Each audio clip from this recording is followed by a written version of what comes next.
कभी कोई आदमी 4 बजे उठ के कुत्ते के पत्थर नहीं मार सकता। 4 बजे उसे सारी चीजें अच्छी दिखाई देती है। 6 बजे जब आप उठोगे ना, प्रकृति आपको इतनी सुंदर लगेगी, पेड़ पौधे सुंदर लगेंगे, फूल सुंदर लगेंगे। आपके अंदर ऐसी भावना ही नहीं आ सकती कि मैं किसी के थप्पड़ मार दूं सुबह 6 बजे। क्यों? क्योंकि आपके अंदर आप भगवान के सबसे नजदीक होते हो इस समय। इस समय पढ़ा हुआ भी अच्छा याद होगा। इस समय अगर कोई ध्यान में जाता है, बहुत सारे आप में से ऐसे होंगे जिनकी इस समय के बीच में एक बार नींद खुल जाती है। ऐसा कहते हैं कि इस समय अगर नींद खुली और आदमी कोई प्रार्थना करे ना, तो वो पूरी हो जाती है। कारण पता है क्या है? क्योंकि इस समय आदमी भगवान के सबसे नजदीक होता है, उसे बड़ी आसानी होती है। इसीलिए ऋषि मुनि इस समय उठते थे 4 बजे, फिर वो ध्यान में बैठते थे, वो तुरंत ध्यान में चले जाते थे। ये सबसे अमूल्य समय। इस समय में कहते हैं कि कभी कोई आदमी किसी की मर्डर नहीं करता, उसके मन में ऐसा भाव ही नहीं आता कि मैं किसी को मार दूं। और इसके अपोजिट है ये, जितने उपद्रव होते हैं इसी समय होते हैं, जितनी हत्याएं होती है लगभग इसी समय होती है। इसी समय आपको भयंकर गुस्सा आता है, सुबह नहीं आता कभी। इस समय के बीच में गुस्सा नहीं आएगा आपको। ये सबसे खतरनाक समय। और कहते हैं कि इस समय भी भगवान का ध्यान करना चाहिए ताकि आप किसी भी गलत कार्य से बच जाओ, क्योंकि जितने गलत कार्य होंगे ना वो इसी समय होंगे। आपको अगर आप आराम से सो लेते हो इस समय के बीच में, तो आपके लिए सबसे अच्छा समय है। लेकिन सो के सिर ल्या दो।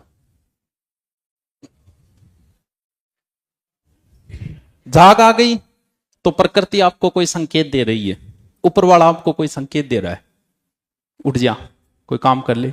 या हो सकता है भगवान के आप इतने नजदीक हो कि वो आपको मैसेज दे रहा है इस समय। बहुत से लोगों की नींद खुलती है इस समय, लगभग लोगों की खुल जाती है 4 बजे 6 बजे के बीच।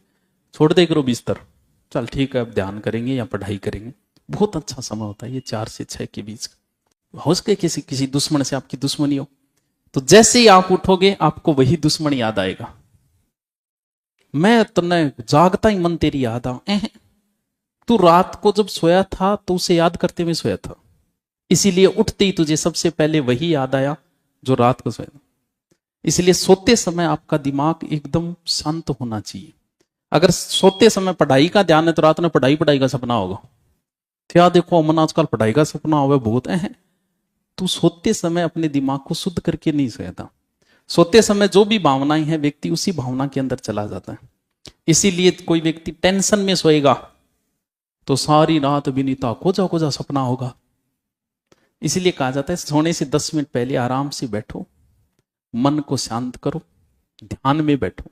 अगर कोई व्यक्ति ध्यान में सोया तो वो ध्यान में चला जाता है और उसकी जो नींद होती है उसका दिन ऐसा लगता है जैसे नया जीवन हुआ है मेरा।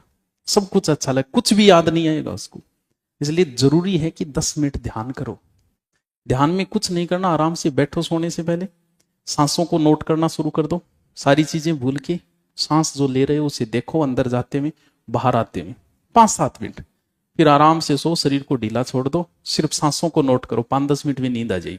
वो नींद जो होगी वो आपके जीवन की सर्वश्रेष्ठ नींद होगी।